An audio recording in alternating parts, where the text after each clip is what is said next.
Okay, so welcome, Cassie, to the show. Before we get into the summit and the information about that, first of all, I'd love you to introduce yourself and tell us a bit about your background. Okay, so thank you for having me. And yeah, where to start? So obviously, I'm I'm Cassie, and first and foremost, I am a mum to my three amazing children, who are 9, 12, and 14. I have six fur babies, so we have five cats and a Wow. kangaroo named Sophie. So it's a busy household. We're huge animal lovers, and now I've said her name, she's here. Um, I love reading and writing, and I've sort of been part of 8 collaborative books, Mm. including 3 that I've sort of organised myself. So I love bringing people's voices to to the page and giving them that belief. And yeah, we love the outdoors. We went on our first camping adventure this year and loved it, so we're going to be carrying on with that. And obviously I'm a huge children's mental health advocate, as well as dementia and Alzheimer's. Mm. um, and that is based on my own life experiences, Mm. really, and what I've been through in the past. So, what makes children's mental health so important to you? I think from so my whole sort of my background and the I was bullied throughout all of my Mm. school life. School was miserable. It was something that you had to survive, and just, home education wasn't really a thing back then. Yes, It, yeah. it was just something you had to do. And seeing, what happened with certain friends and what I experienced and how it led to a burnout, and ultimately I was hospitalized Wow. due to severe weight loss, and I didn't want other people to go through it. And then Yeah. the turning point for me was I was told that I couldn't have children as a result Mm. of the extreme weight loss, and Mm. I found out I was pregnant. And Wow. so that sort of changed everything for me and made it like I didn't want my children to go through what I'd Yeah. been through.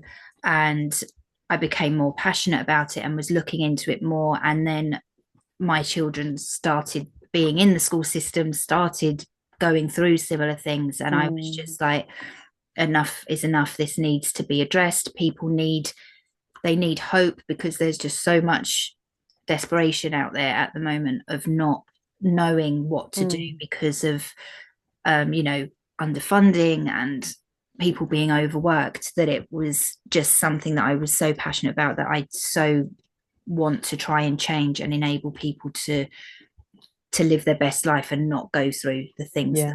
that I am myself, that I've been through, and other people as well. So Yeah, excellent. Well, yeah. thank you so much for sharing that. And yeah, I can't think of a better why to do this really important work. So, the Children's Mental Health Matters Summit starting on Monday. Yay! So, Yes. really excited about that. So, tell us how that came into fruition. What gave you the idea for a summit in particular, and how did that get off the ground? So it was an accident. Um, All best things are. yeah, it was, just I would love to say that I had planned it all and that I had this Hmm. big thing in mind. But I never well, I never had the confidence that I would be able to pull something off Mm. like this. And so it basically started with me. I have a children's mental health Facebook group, and during Children's Mental Health Awareness Week, I wanted people to come in and chat Mhm. to the audience, so as they had different viewpoints other than my own. And the response that I got from the post I put out was phenomenal. And so I was sat there with like all these people that wanted to speak and not having anywhere to do it. And I was like, okay, what can I do? And I thought, right, I'll do a summit. That's what I'll do. Mm. So my good friend Heather, who is still involved, she does all the behind the scenes stuff with the technical stuff. I said to her, can you get a landing page for me, please? Because I want to do this thing. And within 2 weeks of me putting the post out, the first summit happened. Wow. And it was a big learning curve. I'd done it all Mm. live. So there was like 5 talks a day, all of an hour in length, that I done live on Facebook, and I didn't repeat that process because I learned not to. You learned the first time, that's not doing it like that again. Yeah, not doing that. Yeah. So, you know, we reflected, and then we done it again last year. And it was a bit smaller. There was some pre-recorded, some live elements, and then we're going into this year, which it's later in the year. Obviously it's not Children's Mental Health Awareness. We had a bereavement in February, so I was unsure whether it would actually take place this year. And in actual fact, again, it's exploded this year. It's the sort of the biggest one that we've had, and it's highlighted just how prevalent children's mental health is globally, not just within the UK. Yeah. One thing I love about the summit is just in terms of subject matter, how diverse it is. Can you speak to us a little bit more about that and what we can expect? So the idea behind it was to sort of help, and there's so many moving parts in children's mental health. You know, there's the obvious ones that people think of, but there are so many moving parts, and I didn't want to just hone in on one particular aspect like you see parenting ones and all this.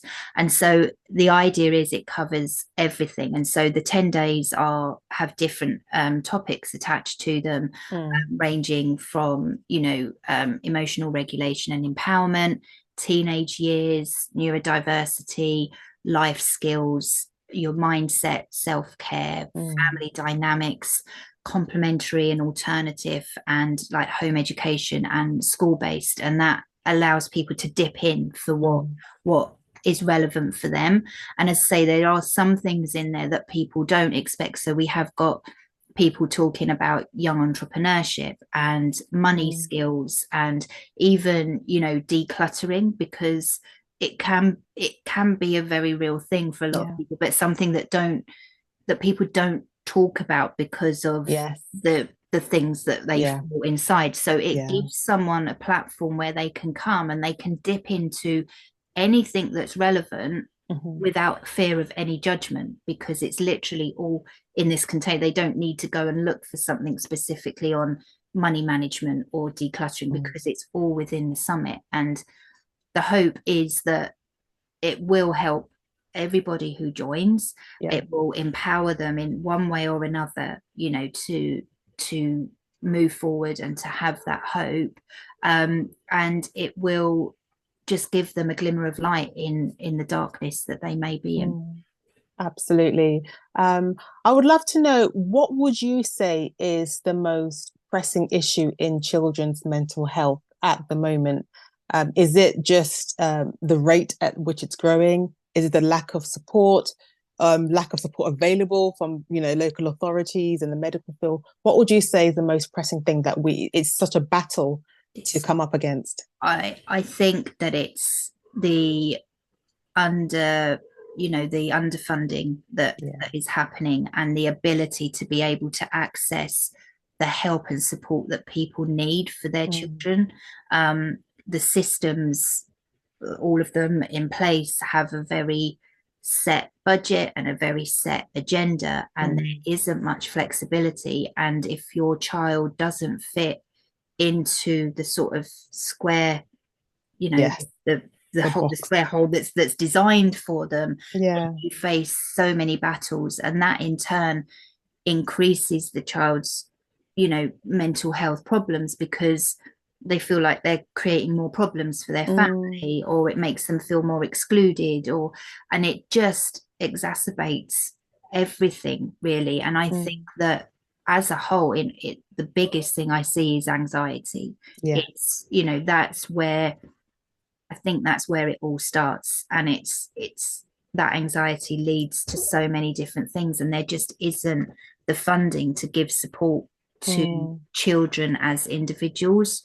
And I think that is where a lot of the issues are coming from, and the parents having to fight for everything, whether it's within the medical system trying to get the right diagnosis so as their child can get the right support, or within the education system trying to get teachers see that they do things differently. There just isn't there just isn't the support, and people just don't know where to turn anymore. And it's not just UK based. This is, having spoken to speakers this year within the summit, you know, this is global. This is happening everywhere from Canada to New Zealand, you know. And it's like, it's a pandemic, in my opinion. Children's mental health crisis is a pandemic, and unless something radically changes, like something big has to happen, otherwise we're just creating that cycle of you know, an already overrun adult mental health service that's just not going to get any better, because nothing's changing in the children's mental health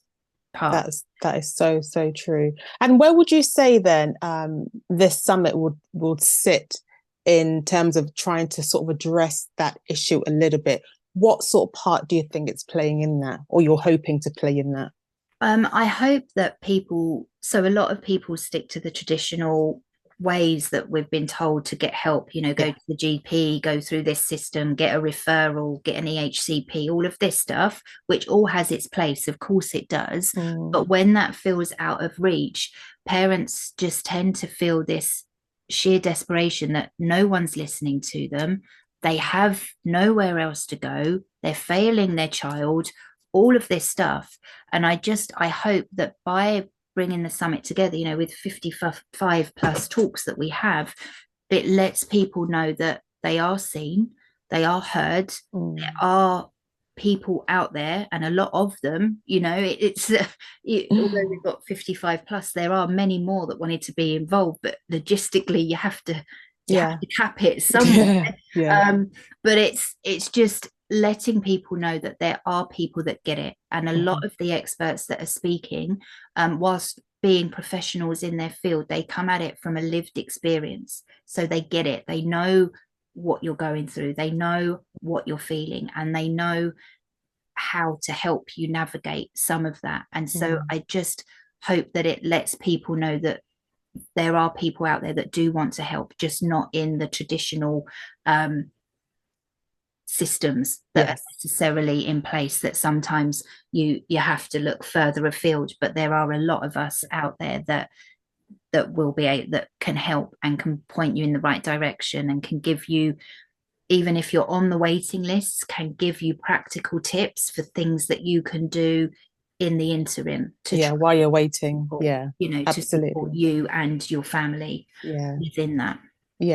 Absolutely. And so in terms of the past ones that you've done, what makes this one, you know, I'm sure you're improving year by year, what makes this one the one not to be missed? What are you excited about that you've not done in the ones past?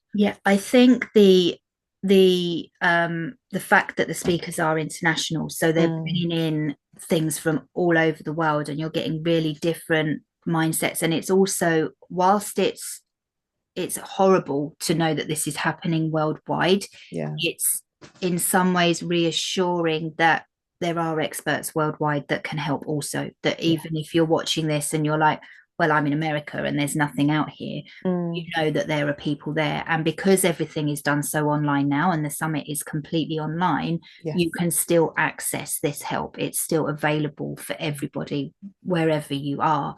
And as I say, the variety of the speakers, we do have a guest speaker this year as well, which is amazing, in 16-year-old Eva Abley, who was a finalist in Britain's Got Talent in 2022.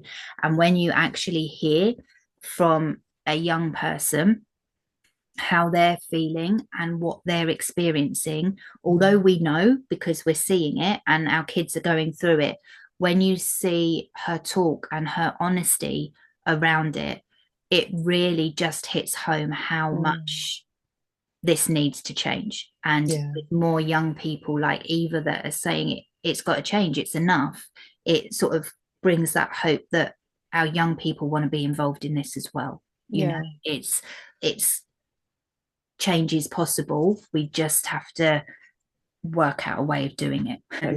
And I just think that hearing from a young person just makes it makes me as a speaker and as the founder go, this is why we're doing this is why we are so passionate about this. And this is why we're going to carry on doing Yeah. it. And so, yeah, I think, that has been a huge thing. And we're also endorsed by the ACCPH this year, which is the accredited counsellors, coaches, psychotherapists and hypnotherapists, which again just goes to show how important this area is, and how it's got to be raised. The awareness has to be raised, and just as I said before, empowering parents, because there's a lot of parent blame that goes on within society and with ourselves. And if we can educate and empower ourselves, we are then much more confident to be able to fight for what our children's rights are when you come from a place of empowerment. Absolutely. Well, I'm super excited to be involved with it. So I would love for you to share where people can still register for tickets. I know it starts Monday, and where they can find out more about the summit online and maybe connect with yourself. Yeah, so if you visit our website, which is children's mental health matters summit.co.uk, everything is on there. It sort of tells you a bit about, like, in more detail what's involved. You can see the whole lineup of the speakers on there, and you can register completely free for the summit. And if you wanted to ask me any questions, you can email me through there, or you can reach out on, I'm mainly on Facebook, is sort of the place that I am the most at the moment. But the tickets are free. There is no, you can upgrade, but there is no, you still get all of the value. You get all of the recordings for 48 hours. You get transcripts if you prefer reading rather than watching, and all of the speakers have given the attendees a free gift as well as part of the free ticket. So there is just so much value within that it would be amazing to have you there and learn something new. Yeah. And just lastly, before I let you go, I would love to know, what's your big vision for the summit? Where do you see this going, hopefully, in the future? Oh, that's a good question. I think, having seen how the growth of this year, it's just growing it, and covering more topics, and looking at how we can provide the most value to people, and just getting it out to more people, how we can share it, because as I say, it is free. There are no catches in that. It is literally there to help you, and how we can just grow and reach more people by sharing this, and just getting it out into the world, so as people can know that there is this this annual event that they can go to, that will just explode their knowledge, and they will learn so much from it to be able to go forward in their children's journey. Yes, amazing.